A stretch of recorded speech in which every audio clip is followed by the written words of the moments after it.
All right, my lovely people. Oh. Right, there we go, that'll do. That'll do over the head. Whoa, lads on top, look. Oh man, it takes me back. It's almost in between like a mousse and a brownie. Man, it's so easy. Ladies and gentlemen, I'm gonna teach you the wonderful world of zero waste cooking through a pudding. Now, I never do puddings. This is very brave of me, so don't forget to like and subscribe and follow, you bunch of absolute legends.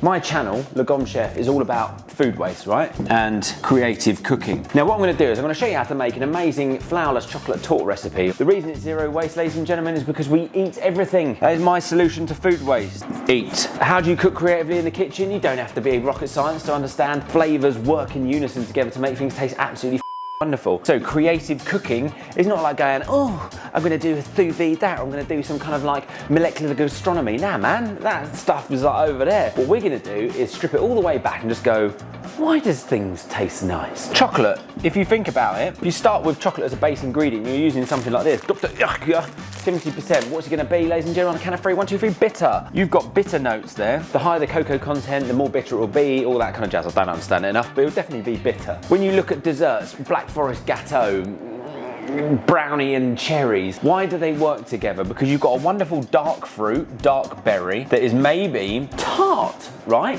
Acidic. Acidic works with bitter things. So then when you start really thinking about it, of why flavours work or taste works in your mouth, that is why those things pair very well. So we're gonna do this flourless chocolate torte with a wonderful, what's it called? Like a compote.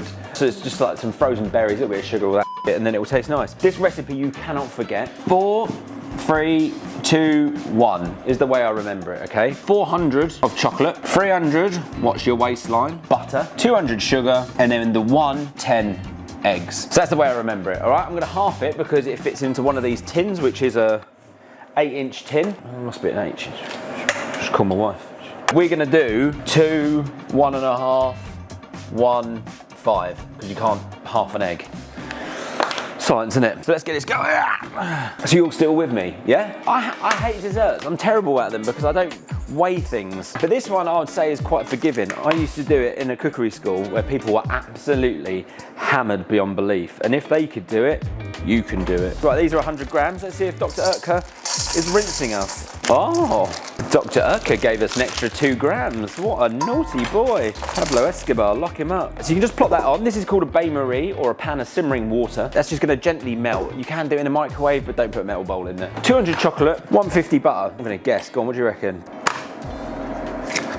180, nick that off, that'll be 150. Right, so chuck this in. You could chop it up into nice cubes so it melts evenly, but who can be bothered? Not me. Peel that off and just use your hands and just manhandle it.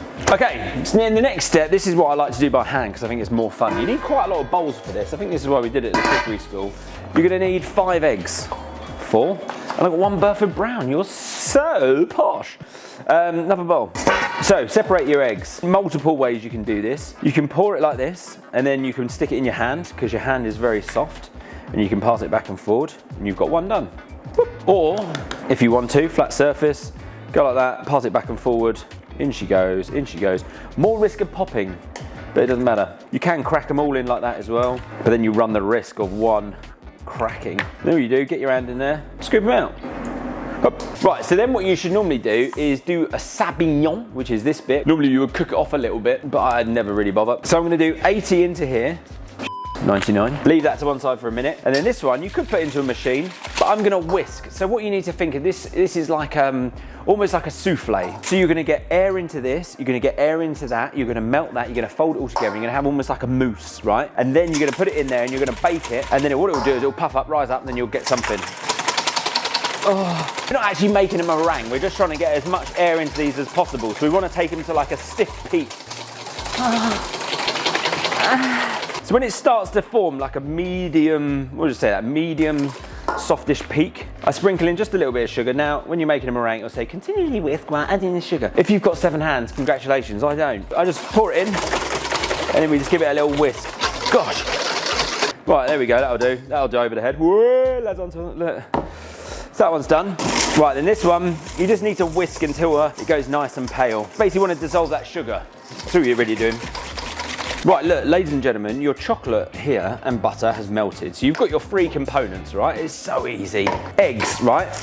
Everyone goes, oh, hot things go in, they'll curdle. They will, if it's too hot. Now what you gotta think is you've been melting this very gently over a pan of simmering water, okay? If you did this in the microwave, or the old poppity ping as they like to call it in Wales, it would definitely be too hot. Now, a thing that we can do to speed up the old process, if you can't be asked to wait and let things cool down, is just add a little bit in. And what's gonna happen, the eggs are slowly gonna come up to temperature and they're not gonna scramble. So eggs scramble around, I think it's like 70 something degrees, and this chocolate is never gonna be that hot. You could stick a probe in there if you really wanted to, but who can be a What I like to do at this stage, okay, is I take what I like to call a sacrificial blob of the white, and I like to just wazz it through. Look at this.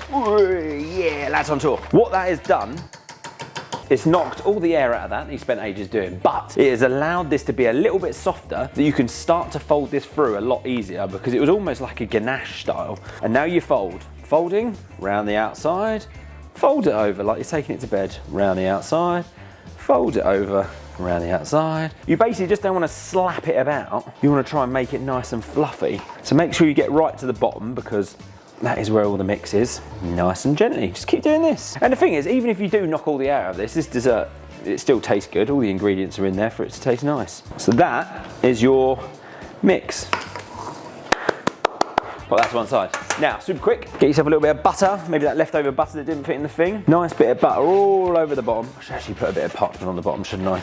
Should I? Yeah, I should, shouldn't I? Nah, I can't be bothered. And then take some really expensive cocoa powder, shimmy it in, don't put loads in, and just shimmy it around like that. Tap, tap, tap, tap, tap, tap. Tap, tap, tap, tap, tap, tap. Try and get it back in. Tap, tap, tap, tap, tap. Oh, one chocolatey line tin. Easy. Give this one last little wazz around, make sure there's no massive lumps, and you'll be all right. In she goes. I normally go 165, 170, that is a fan assisted oven. I don't know the other temperatures, so just chuck it in there and it'll be all right. It's gonna probably take around 25, 30 minutes. It'll rise up. You don't want it to go too quick, otherwise what happens, it'll go too quick and it'll collapse. Go up around the edges and then not be cooked in the middle. So slow cook, 160, 170, 30 minutes.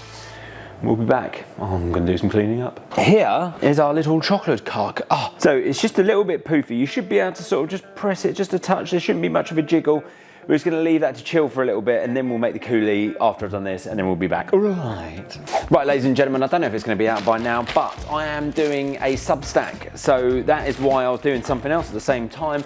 I'm doing recipes. I'm also doing the videos that you're probably going to be seeing on here, the more tutorial-based stuff. So if you do want to sign up, head over to my Substack. I'll put a link somewhere and just go and get involved. So this is just some, what are these? Come on, brain. Summer fruits. It's the middle of winter. I'm just going to put a tiny little bit of sugar in, because you can always add, which you can't take away. I never tend to put any water in there, because obviously it's icy, they're frozen, there's a bit of liquid in there already. So just see how you go and just let that tickle away. All right, my glorious friends, this is where I want you to go, oh, we've created a dessert. Well done, everyone. I am terrible at desserts, but we've created one. And I want you to have a think, right? I just tasted this, and it will get you at the back of the throat, right? That is the acidity that is coming from that fruit, okay? If you was to turn that into a coulis where you would put more sugar and you would make it go, oh, that's nice. You put that with that, you may be like, sweet, sweet. If you go, oh, that's sweet, maybe a touch bitter from the cocoa powder and the chocolate, then you've got something tart. Ladies and gentlemen, that is it. That is basically cooking. So here you go, look, there's your chocolate torte. It's fluffy. Look at that for some scooping skills. Look, left half it on there. Hashtag food waste. Solution solved. Oh man, it takes me back. It's almost in between like a mousse and a brownie. Oh, and it's gluten-free. Bit of ice cream. I want the ice cream. Oh, yeah, yes. Use that one. Don't do it. Know what you like. People on the internet. Some woman called me feral the other day because I used my hands to eat something. Oh mate, there we go. Ice cream. Ladies and gentlemen, there you go. It's a flourless chocolate torte or a gluten-free cac. With a coulis. But it's all about thinking about the flavours. I don't care how simple it is. Think about the flavours. Tart. Sweet. Man. It's so easy. My oh my. There you go. If you like this, like and subscribe and follow and all that stuff, because it does help me out. Basically, all I'm trying to do with this channel is grow it to enough where my ad revenue makes enough money to pay for Francis. That's all I want to do. And then once we can do that, we can just carry on forever and pay for the studio. Yeah, so we need to do a bit more. So please like and subscribe and follow so we can carry on doing what we're doing. All right, love ya.